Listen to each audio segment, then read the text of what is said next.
Hey everyone, welcome back to Unlocking the Paradigm Portal. My name is Sarah, and tonight I'm going to just get straight to the point. No smoke, no mirrors, no guessing games. Today was one of those days that just really drilled home how much energy we waste when we don't say what we mean, and how heavy it can feel to live in that gray area of, well, maybe they meant this, maybe they meant that. I don't know. I'm not sure. Should I say anything? Should I not? That wishy-washy energy that we all fall into. So let's talk about it.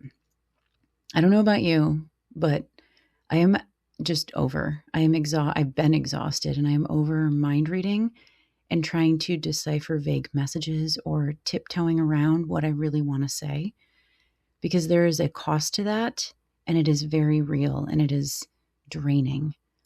And we talk a lot about how being clear is kind, but the truth is that most of us grew up learning to soften or to hint or to hope that people get it without us ever actually naming it, or just silencing ourselves. And it's not working. It's not working. This has been a conversation that literally came up with every client I worked with today. So how much time do we spend trying to read between the lines? How many times have you walked away from a conversation, replaying every word and wondering what the other person actually meant? Or replaying what you said and then facepalming yourself for it?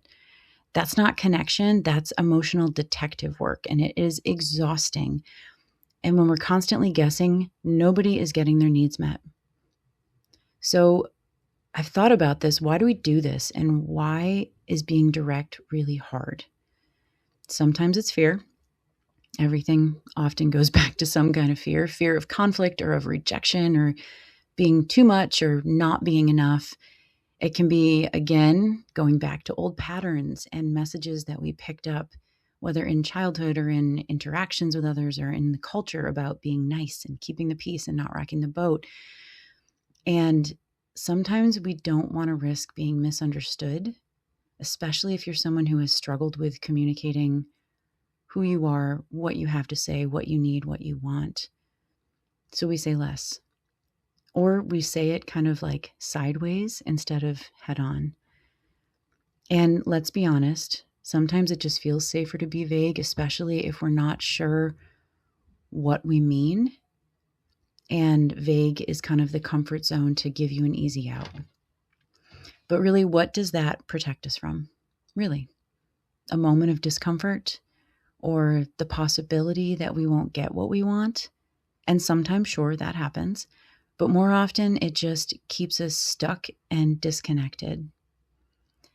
And so here's what happens when you start saying what you mean.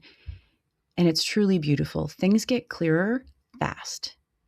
Sometimes that is wonderful, and you find out all the things that you've been hoping for in a good way. And other times you get the honest truth and it sucks. But that's part of living. Tough feelings are part of living. And you might have that short-term discomfort, but really think about it. In the long run, there's so much less drama. And people know where they stand with you. And you know where you stand with people when you hold them accountable for their own vagueness. And you'll end up spending less energy guessing and more energy actually living. And that is frankly why I am doing this entire YouTube channel, because life is meant to be lived fully, not from a place of fear. And this is like the roots of all of it, is just communication. And it is not always easy. Absolutely not.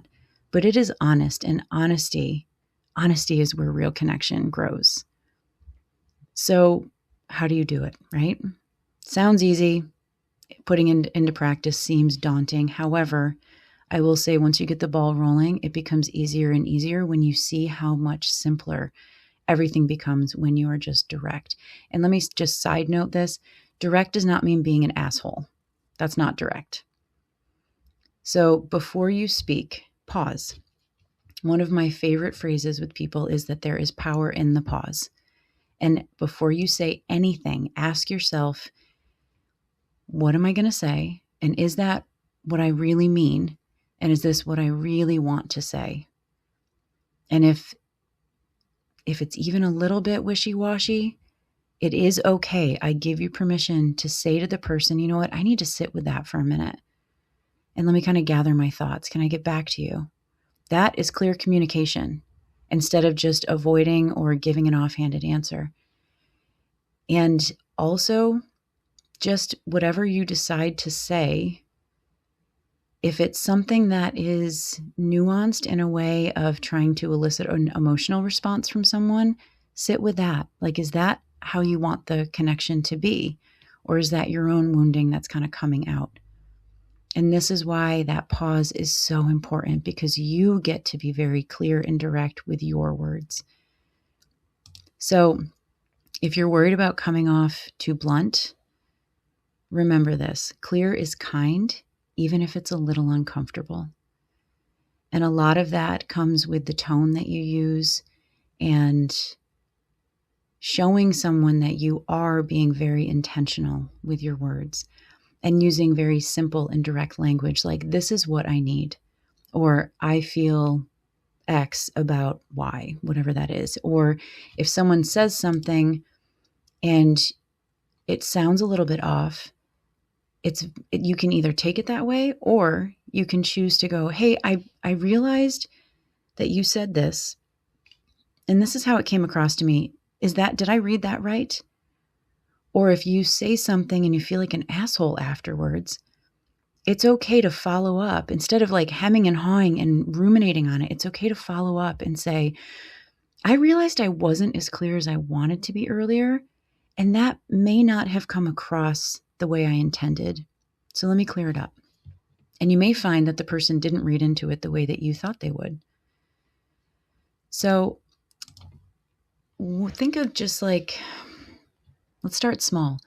Think of one conversation, one relationship, one area of your life where you've been holding back or talking in circles. And break it down. Think of it like you're doing a puzzle in reverse.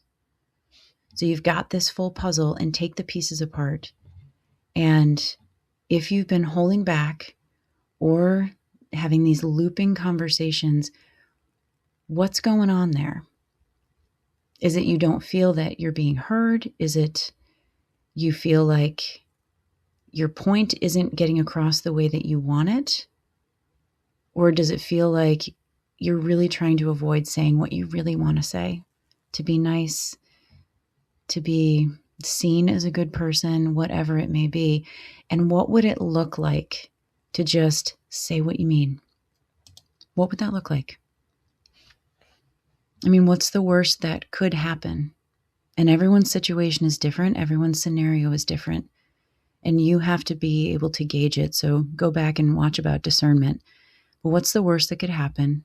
And what's the best that could happen?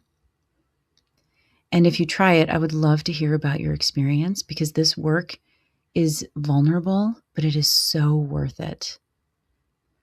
So I'm going to say, for today, for this week, for any time period you choose, let's stop wasting our energy reading minds and start using our voices. Which is really funny that I am doing this particular one tonight, and it was a last minute decision to do it because my throat has been very sore and my voice does not feel great right now. Well, I guess my voice feels fine, but my throat doesn't. So just say what you mean. Let people see you. Let people hear you. Let people know you, because that's how we get free. And one of my favorite phrases that I say to people, and some people give pushback and don't like it, but I say to them, I move into every conversation with what I say is what I mean. And I operate under the assumption that what you say is what you mean. So if what you said is not what you meant, then you need to revise what you said. That is how we get clear. Because literally there is just not enough time for being stuck in this murkiness and this uncertainty. And when are you going to stop wasting time? And if people get pissed about it, maybe you need to evaluate, like, is this someone who is going to be receptive to truth and honesty? And I believe in one of the other videos I had Might have been the one yesterday. I can't remember. I had heard this line. It was on Canary in the Coal Mine. And she said, love without honesty is just performance. Actually, I'm going to revise that. I think she said love without connection is just performance. And connection, frankly, is not real if it's not based on honesty. So be honest with yourself. Be honest with others. Get really curious with yourself about why you communicate the way that you do, why you struggle if you do with communication, why you spend so much time thinking about what other people said instead of just directly saying, hey, this came across kind of funny. Would you mind just explaining it a little bit more? Because that allows the other person, instead of just rushing to judgment, that allows the other person the opportunity to really elaborate on it. And you're going to get to know them so much more by what they say. And you may not like what they have to say, and it may confirm that maybe your first impression was right, but at least you know. And there's real beauty in just knowing and being clear and certain. So my throat is saying I need to stop. So thank you for listening. And as always, move forward through every minute of every day with curiosity. So I'll be back tomorrow for another episode. And please like, share, comment. I'm loving that people are leaving me some comments and feedback. That is awesome. And I take the time to sit with it before I respond. So let me know if there's any topic you would like tomorrow. I did have someone request that I go more in depth about like somatic practices. And I am putting together something on that because there's a whole variety of them. And at some point I'm going to do a live where I will walk you through a guided body scan from head to toe. So if there's interest in that, please let me know. And I will be back tomorrow. Have a great evening.